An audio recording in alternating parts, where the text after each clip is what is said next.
Hello and good evening to one and all. Today we are here to attend the webinar on the topic Introduction to Deep Learning. And our resource person is Dr. Gina Varghese. Thank you, ma'am, for giving us your time. Now I will hand over the session to Miss Amida R for the welcome speech. Over to you, ma'am.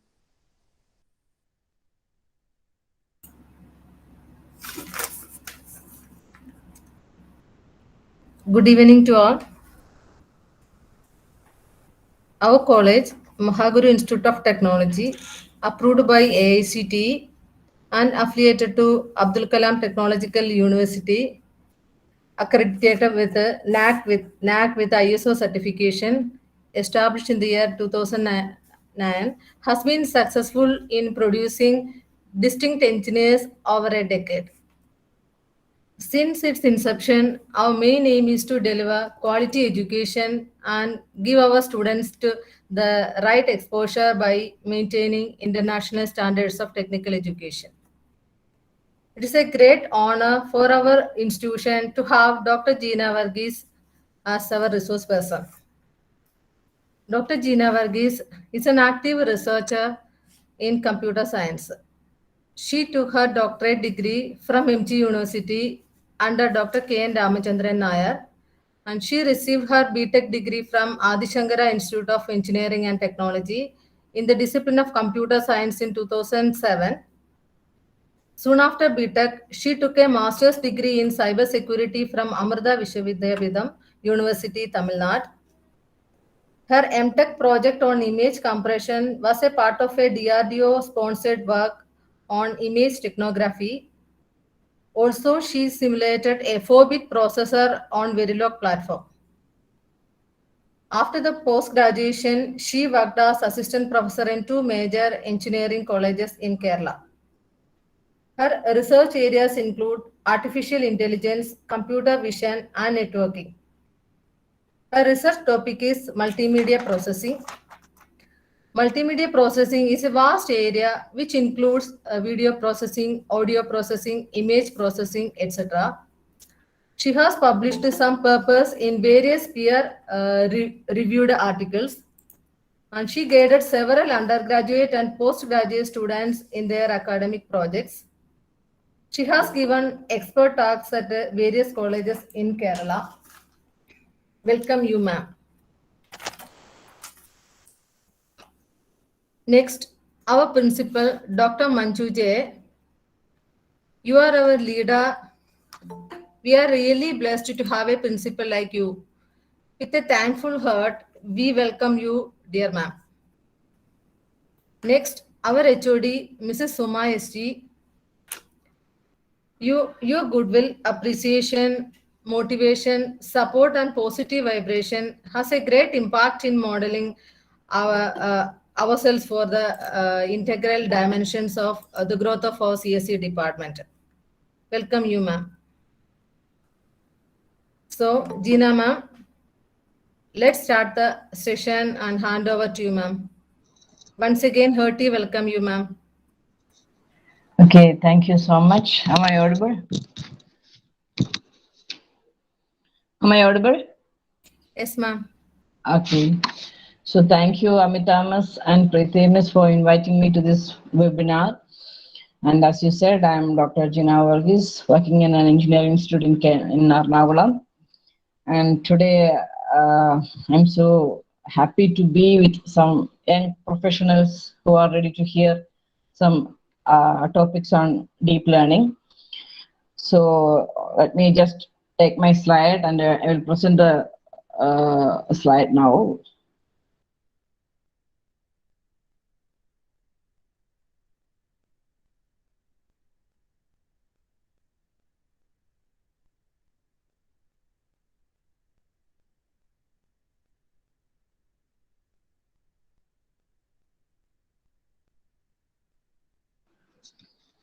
Can you see my screen? Yes, ma'am. Okay. So the topic given to me is deep learning for a beginner. And as you know, this deep learning, it started, I think, 5 to 6 years back only. So I am also a beginner. I cannot claim that I'm an expert in deep learning. I'm also a beginner in deep learning. So what I know in deep learning, I will try to convey. Okay, if you have any doubts regarding anything, you can mail me. And my mail address will be given in the last slide. You can take that mail address and mail me at any time. Okay, and I will try to clarify it. And before starting the seminar, let me say sorry that I am also a beginner, so I may make some mistakes. So please ask me doubts if you have through me. Okay. So deep learning for beginner. So deep learning. Deep learning means learning deeply. So you can see the brain figure in there. So we, the human being, we are also learning deeply. When we see an object or when we see something in front of us, we analyze the parameters or we analyze the features of that object. And we will try to capture that into our brain. And our brain will again analyze that. And then the brain will take a decision, what is this, what is this? Okay, if I am looking at my mobile, my brain is saying that okay, it is a square piece and it has some functionalities, and my brain understood that through lots of experiences. I used to, I have used this mobile phone 10 years back through. So my brain is already, my brain already know what is a mobile. So when I am looking into my mobile, my brain will notify me, okay, this is your mobile, these are the functionalities. So in the same way, we have to make our computer also think that when the computer sees an object, it should say, what is this? Or what is its difference with the other object? So it should learn deeply. So that is deep learning. Okay, so it is actually different from machine learning. I think you are familiar with the terms machine learning and deep learning. Machine learning is different from deep learning in the sense that in machine learning, we have to explicitly specify the features of each object. So if I am seeing a dog or a cat, I should say what is its color, what is its size, or what is its shape. So I should specify those type of features to the computer. Then only the computer can say it is a dog or a cat. So that is machine learning. And while in deep learning, there is no need of such explicit feature extraction. The system, the automated brain, it will itself try to analyze the features of the images of dog and cat and will classify the images as dog or cat. Okay, that is the difference between deep learning and machine learning. Okay, and it learns deeply from the input and no need of external feature extraction. So that is deep learning. See, I think you are familiar with this figure. Everything is automation. Deep learning is automation. Machine learning is a part of automation. Artificial intelligence is a part of automation. Okay, so deep learning comes under machine learning. Okay, and machine learning comes under artificial intelligence. Whatever things we teach the computer to classify automatically, that is a part of artificial intelligence. We are giving intelligence to a system artificially. Okay, so that is artificial intelligence, and machine learning and deep learning are parts of this artificial intelligence. Okay, so these are the sub parts of artificial intelligence. You can see machine learning is there, expert systems are there, speech recognition systems are there. When I say Malayalam, that computer, it will easily identify that it is a Malayalam. Okay, that is speech recognition. It will try to understand the words in it. It will try to understand the words I say. If I say in Google, open Gmail, the system will try to recognize the words and will open the corresponding Gmail. Okay, so speech recognition is one form of artificial intelligence. The system will analyze using its intelligence power and will get the result and will give us the result. Natural language processing, that is another form of artificial intelligence. So in that we have text, question answering, context extraction, classification, machine translation, all these things will come under natural language processing. And planning is the robotics is vision. Vision means computer vision or video processing or multimedia processing. Okay. Machine vision is there, image recognition is there, all these are under vision, and all these will come under artificial intelligence. And you can see in the left hand side it is machine learning, and below the machine learning it is deep learning. So this deep learning and machine learning, they are parts of artificial intelligence. Okay, we have to, these are the heroes behind deep learning. We have to salute these heroes because these are the person who are behind this wonderful scenario or wonderful tool, deep learning. See, I think some of you will be knowing some personalities. The first one is Geoffrey Hinton. He is known as the godfather of deep learning. And the second one is Andrew Ng, who is the person behind Google Brain. What do you know about Google Brain? Do you know about Google Brain? See, this Andrew Ng, he's founded the Google Brain. Google Brain combines open-ended machine learning research with information systems and large-scale computing resources. And he is the person behind MOOC courses. I think since you are BTech students, you are aware what is a MOOC course. So he is the person behind that too. And the last one is Yan, and he is the person behind convolutional neural network. Actually, this convolutional neural network is the backbone of deep learning. So whenever we implement deep learning, we are actually implementing convolutional neural network. So this Ian is the person behind that convolutional neural network. And the third one, Ian Goodfellow. I think you will be familiar about this person, Ian Goodfellow. And he is the person behind GAN, or Generative Adversarial Network. So see, you can see two figures, the pictures of two ladies, and if you search in internet, you can see these ladies, but if you search in physical world, you cannot see these personalities because these personalities are not existing, not even born.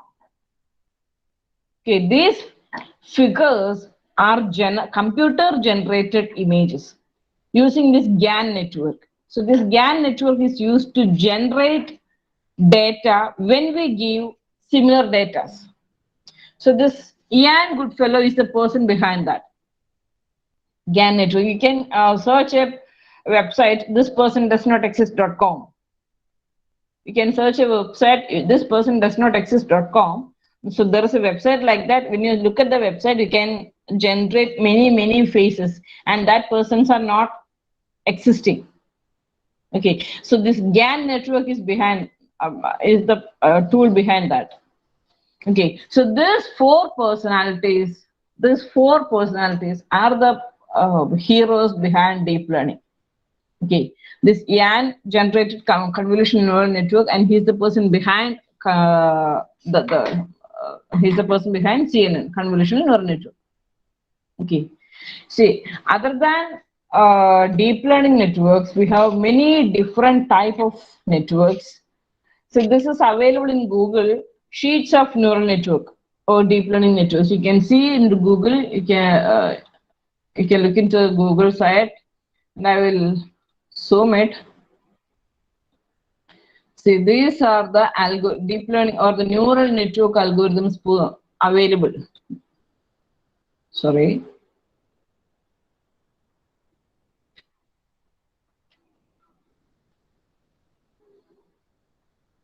See, many different type of neural network algorithms are there. Simple perceptrons are there.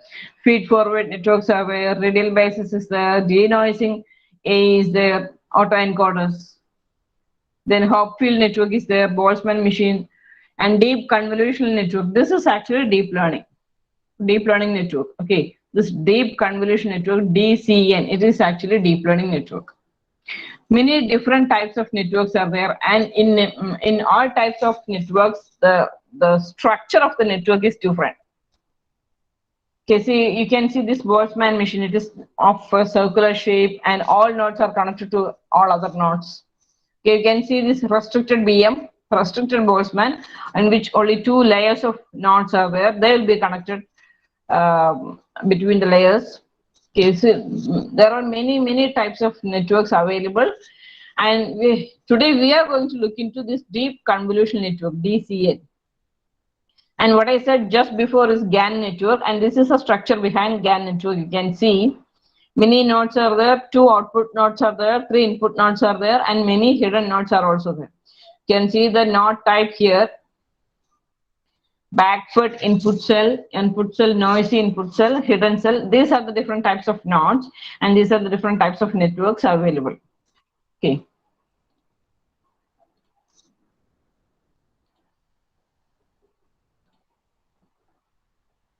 Okay. This is the general structure of a deep learning architecture. This is the general structure of a deep learning architecture. We will have a set of operations between the input and the output. You just think this deep learning system as a black box. We give some input to this deep learning black box, it will give you some output. And inside this black box, we are training our system to understand what the input data is. Then after training, when we give an unseen data or a new data, this trained model will try to predict what is the class of or what is the type of that input data. Okay. So we will be giving a set of input data to a network, and we will train the network using that input data, and we will create a model, and with that model we will test a new input data. When we give a new input data, this trained model will say what is the class of that new input data. Okay, that is the overall architecture of deep learning. Here you can see many operations. Convolution operation is there, pooling operation is there, flattening operation is there, fully convolutional operation is there. Many operations are there in a deep learning architecture. Okay, so this deep learning architecture is to recognize the letter B. You can see the letter capital B is written in the left hand side. When it is written, it will be treated as a collection of pixels. Each pixel will have a value. Then this set of pixel values will undergo these many operations: convolution, pooling, then many other operations are also there. So after all these things, a model will be created, and that model will be able to say, when I give a new input letter, is it B or not? Okay, so you can see the detailed architecture in the site given below, analyticssteps.com. So what are the properties of a deep learning system? See, if you, I think you will be studying deep learning in your academic curriculum. So let me just say about properties of a deep learning system. What are the properties of a deep learning system? Why we go for a deep learning system? Because we just need to give the training data. When we give the training data, the model will be trained, and when we give an new data, the model will be able to predict the type of that data. Okay, so it will be really useful. It mimics the human brain through a combination of data inputs, weights, and bias. And we need huge amount of resources. We may sometimes need large amount of layers in the model. So as the number of layers increases in a deep learning model, the accuracy will also increase, but that to a particular level. Okay. Then deep learning AI is able to learn without human supervision, drawing from data that is both unstructured and unlabeled. There is no need to specifically label each and every data. We need to give two input. See, if there are two classes for a task, we need to give that in two different folders. That's right, but there is no need to label each and every data. Okay. Then, even though deep learning is very good, it has some limitations also. The first limitation is deep learning is data hungry. It needs more amount of data to get trained. So we have to give thousands and thousands of data to train a particular network. Then only it will be able to say more accurately what is the type of the newly given input data. So deep learning is data hungry. This deep learning works when there are thousands or millions or even billions of training examples. When deep learning algorithm doesn't have enough quality training data, it can fail for sure. So we have to give quality data for the deep learning system for training.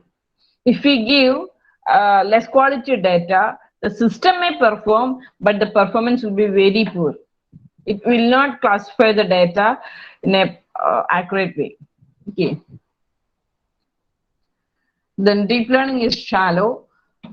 Then there is a problem called the black box problem. It is written in slide.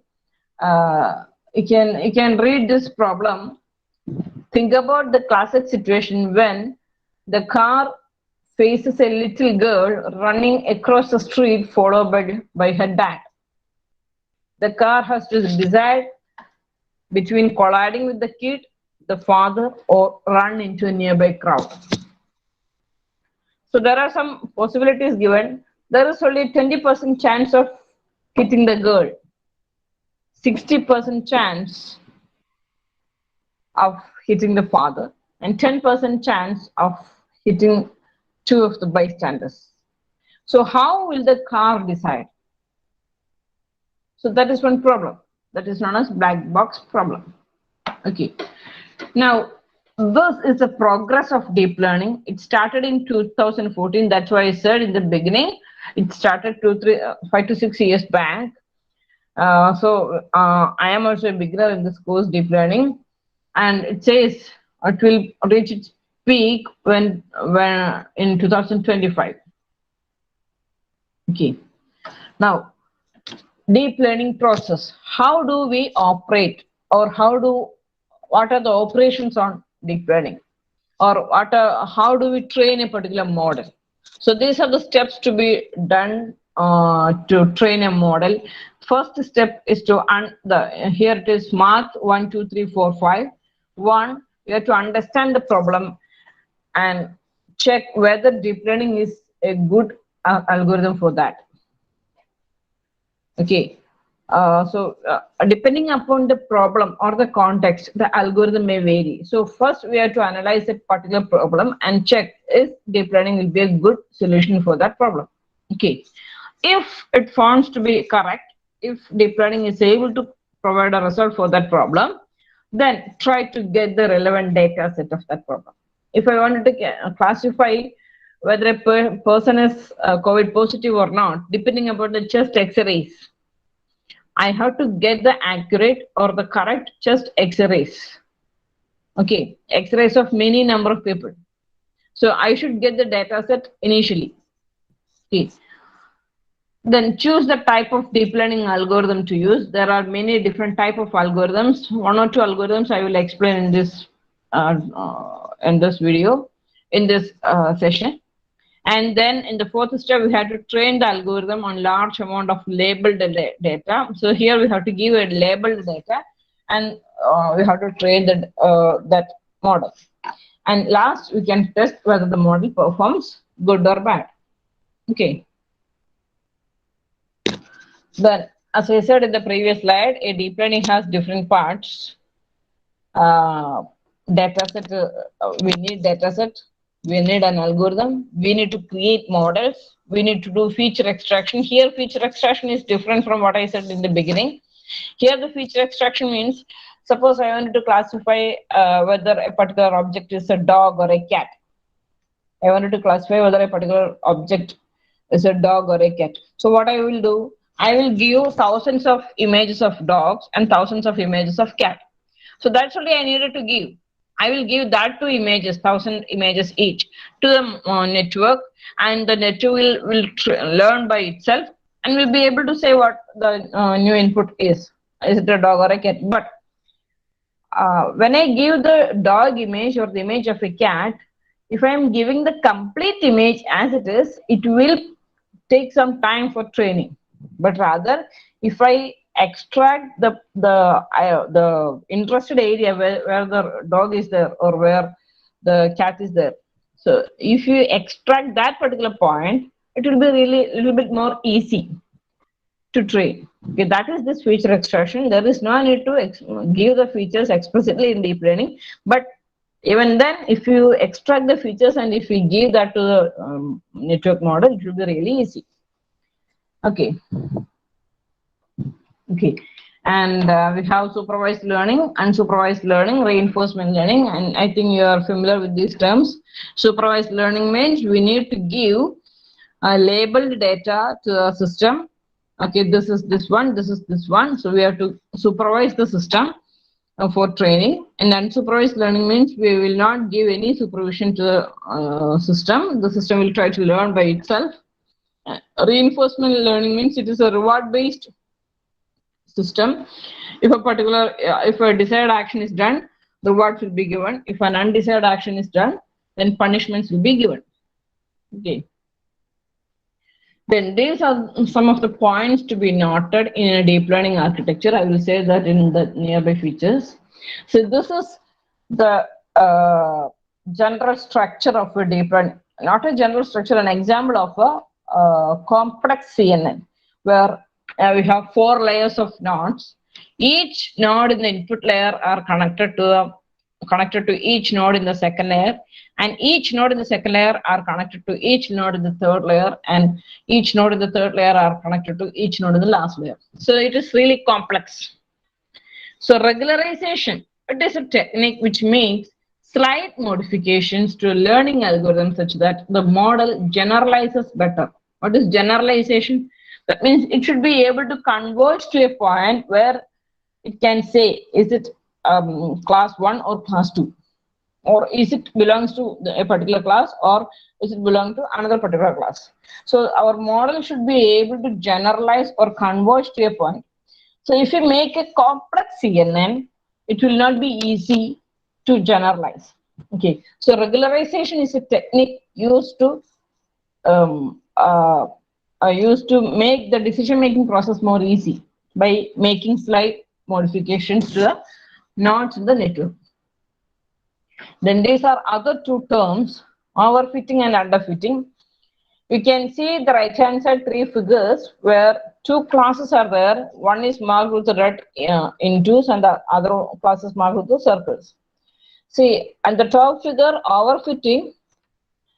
See, some circles are placed in the middle of the intu marks.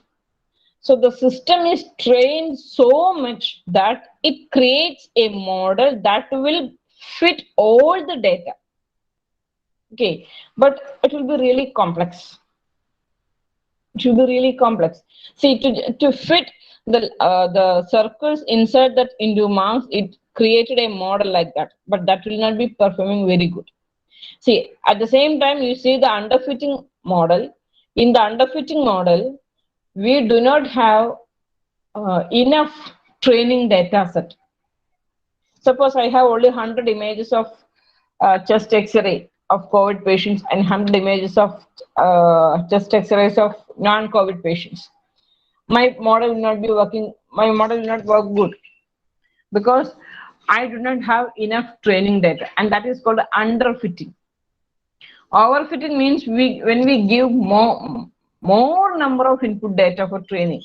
So that is overfitting, and underfitting means when we do not have enough number of input data for training. And we can see the right hand side figure, that is called the appropriate fitting. In appropriate fitting, you can see even though there are some intu marks inside the circle boundary, that's not a problem, that's a small loss. We will treat that as a loss or a cost. Not a cost, it is actually loss. Okay, that is appropriate fitting. The curve is not so complex. See, in the overfitting curve, the curve is so that decision boundary, that boundary line drawn between the intu mark and the circle, that boundary line is so complex. But in the appropriate fitting curve, the boundary line is easy. It's not so complex. But we have some loss functions. That's acceptable. Okay, so these 2 are 2 different terms, 2 important terms in deep learning: underfitting and overfitting. Underfitting means when we do not have enough number of training data for training. So our data will not perform better. Sorry, our model will not perform better in underfitting. So you can see in the slide, overfitting refers to a phenomenon where a neural network models the training data very well but fails when it sees new data from the same problem domain. So overfitting occurs when I give more number of input data than needed. So the system will try to create a complex boundary so that it will be able to partition the two classes. But when we give a new data, new input data, new unseen data, the system will not perform well. That is overfitting. It is trained over and over. So it will not perform when I give a new input data. Okay. Overfitting is caused by noise in the training data that the neural network picks up during training and learns it as an underlying concept of the data. So you just forget that. Underfitting. Underfitting, it's just like trying to fit undersized pants.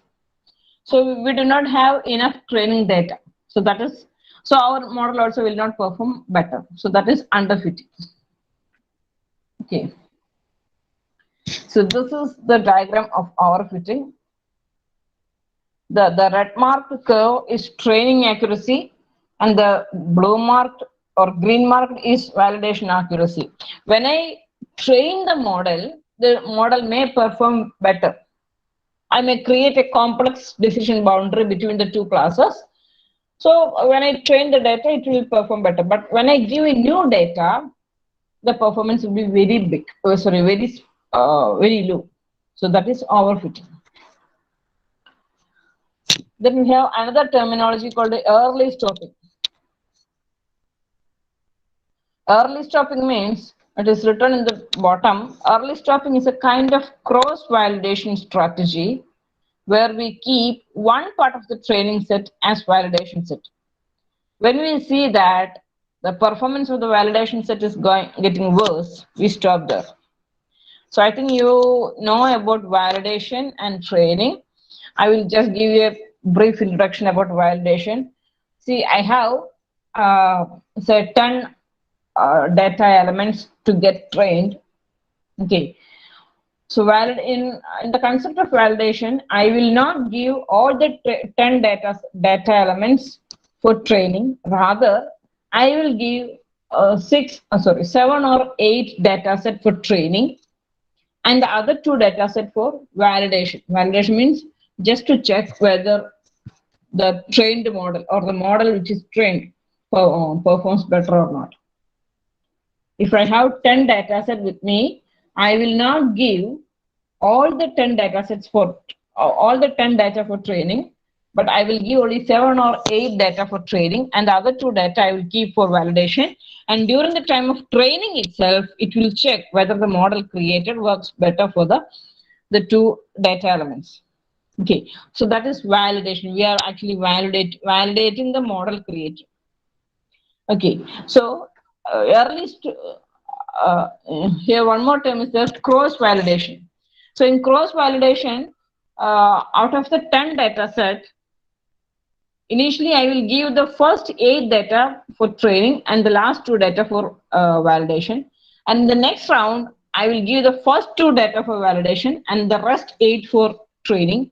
And the next rotation, I will give the second 2. That means the third and the fourth data for validation and the other 8 for training. And the next rotation, I will give the fifth and the sixth data for validation and the other 8 for training. So that is cross validation, k-fold validation. Okay, so so that is validation. And whenever we give input data for training, we have to specify the validation data set also. So then only the model will perform better.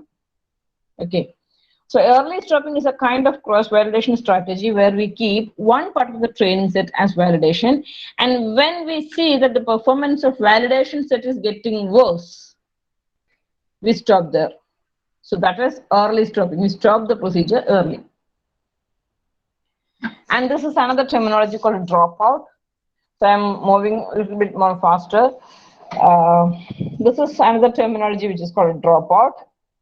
At every iteration in the training, it randomly selects some nodes and removes them along with all the incoming and outgoing connections randomly.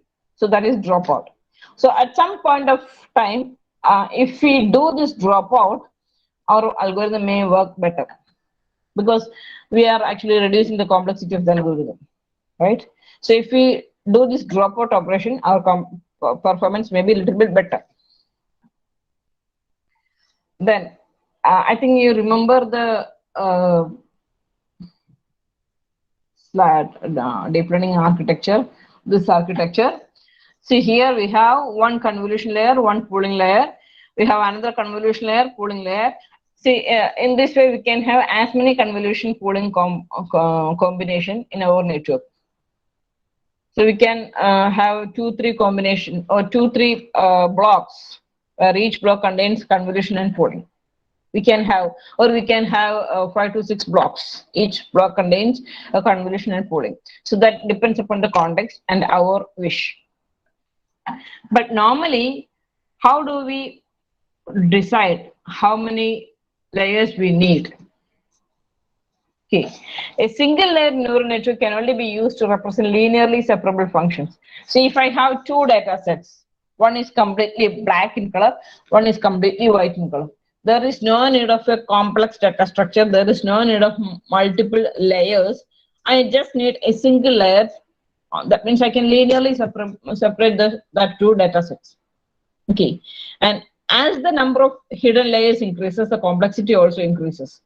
So that depends upon the context. If our context or if our application or if our problem demands more number of layers, we have to use that more number of layers. But that we should be conscious about the number of layers.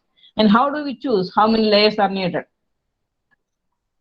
And that is through experimentation, through intuition, through deep study, through the ideas from the experts, and through searching. There is no specific rule. It says this many number of layers or this many number of blocks are needed for a deep learning network. There is no specific rule like that. That is used in a trial and error way. Okay. Designing a good model usually involves a lot of trial and error. The easiest thing you can do is to pick something that has been proven to work well for a similar problem. So you go for experiments, you take ideas from the experts, you search in internet, you study well, then you will get an idea how many layers we need for our problem. Okay. So this is a simple data. If I have no hidden layers, the result will be our model will be able to classify linearly separable data set only. And if I have only one hidden layers, I can approximate, I can much better classify two data sets. Okay. So this is one architecture, deep learning architecture, which is called AlexNet. In AlexNet, you can see different blocks are used. Here we have a convolution pooling block. Here we have another convolution pooling block. Okay.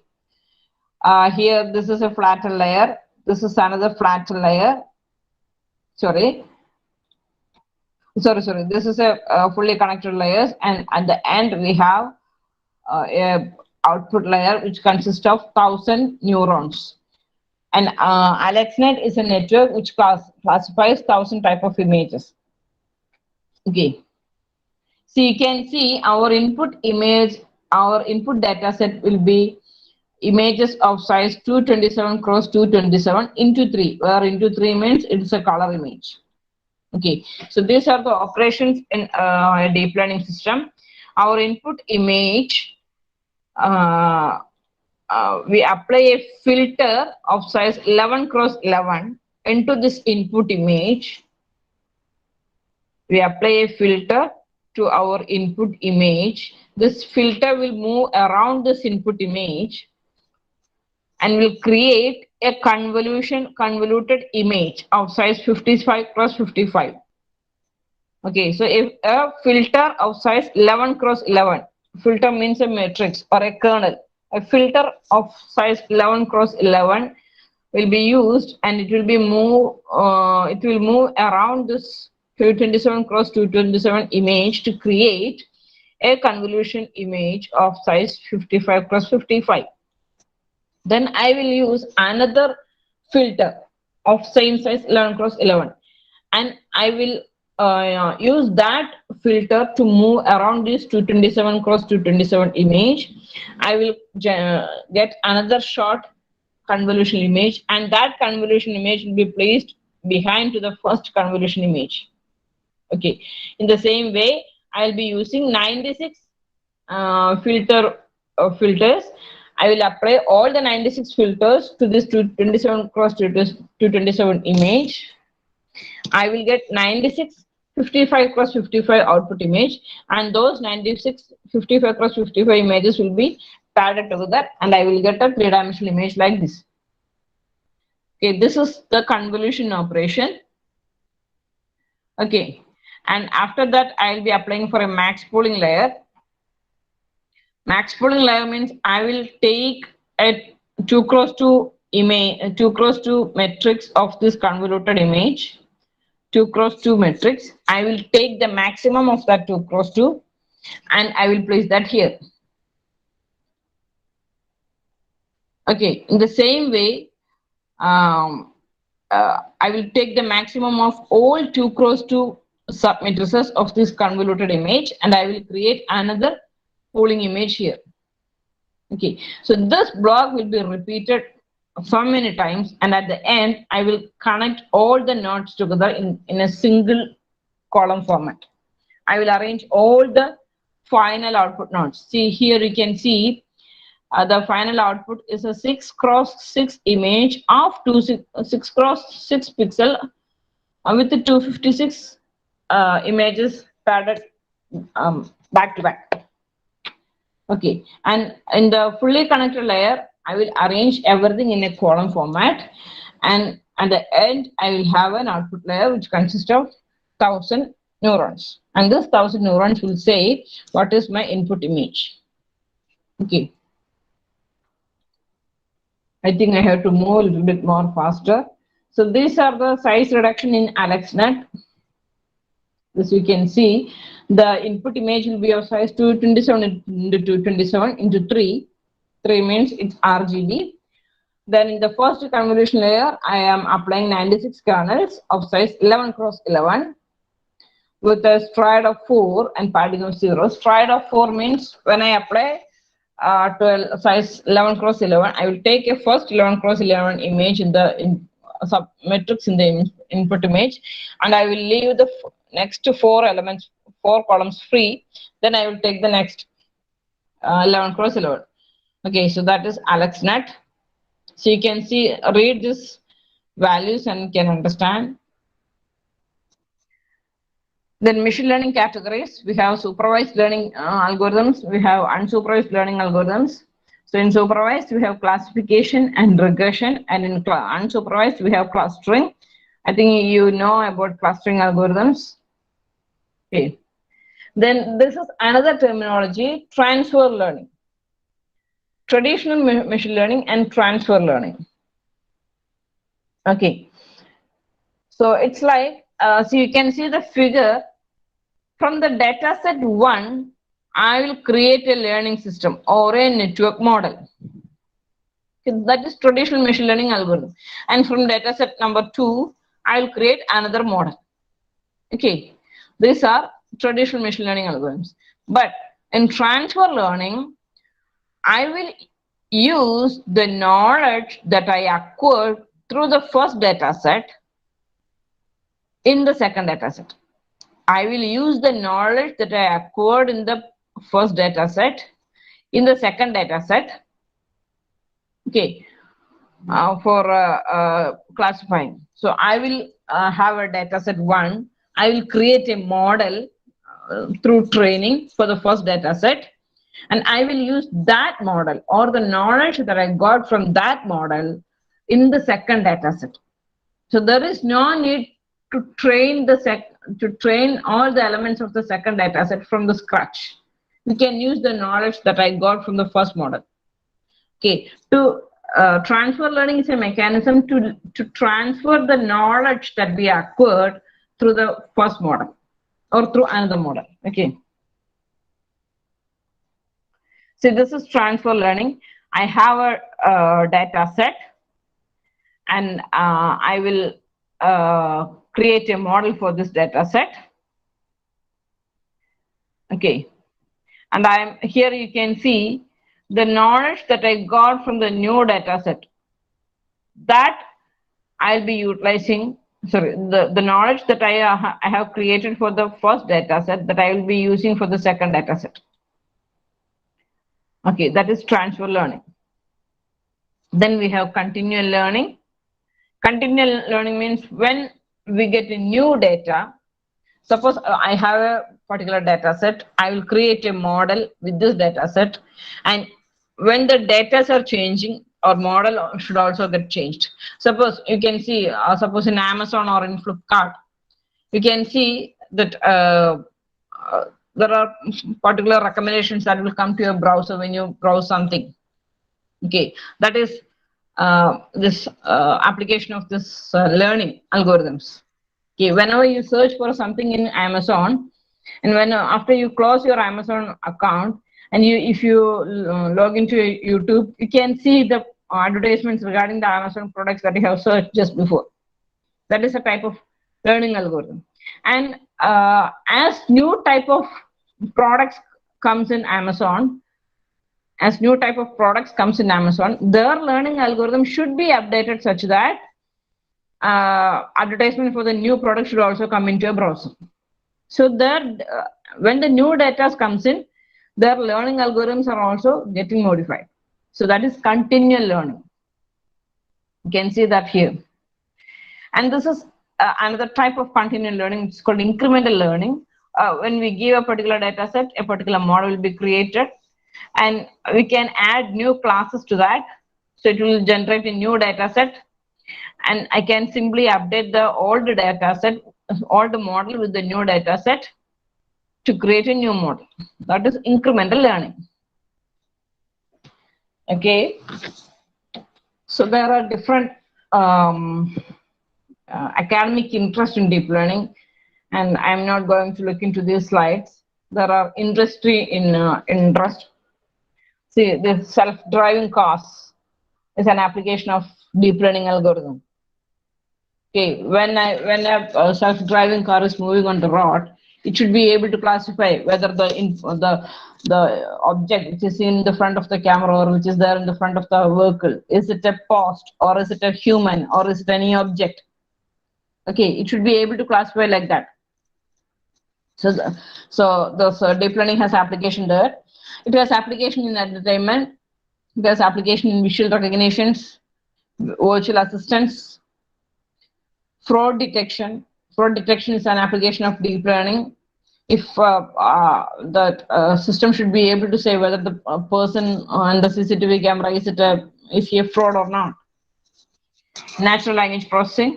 See, all these are applications of artificial intelligence or deep learning. You can take any one of these as your project and you can do that. Okay. See, industry applications are, there are many number of industry applications. Deep dreaming. So you can see the last part, it is deep dreaming. It's wonderful. Language translations, automatic game playing. So that is another application. So these are the context in which deep learning can be implemented in future. Not in future, now also it is on its way. Deep learning is trying to, we are actually implementing deep learning in physics to classify the rays or the objects or the properties, physical properties. So we are able to integrate this deep learning into that. We are able to integrate, we can integrate deep learning into climate analysis. We can integrate deep learning for finance management. So you can see this prediction, that market value predictions or the score predictions, cricket score predictions. When you see the T20 live, the World Cup live, you can see a match predictor. That may be an application of deep learning. So from the first set of training data, when the bowler is bowling the 5th or 6th over, the system will try to analyze how was the bowling or how was the batting, what is the score.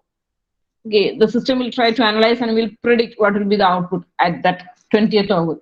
So that there also we have applications of deep learning. And deep learning in geoinformation systems are there. Geometric deep learning is another fantastic area.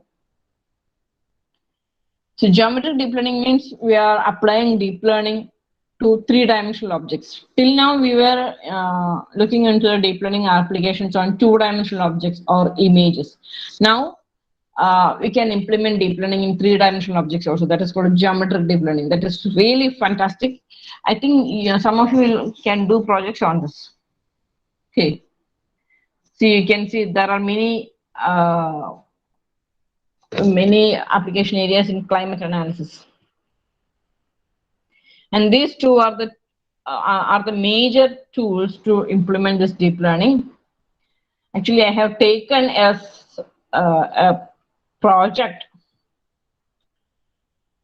So this is how we do programs, deep learning programs. I think you can see my slide. These are the statements that we use to implement deep learning in Python language.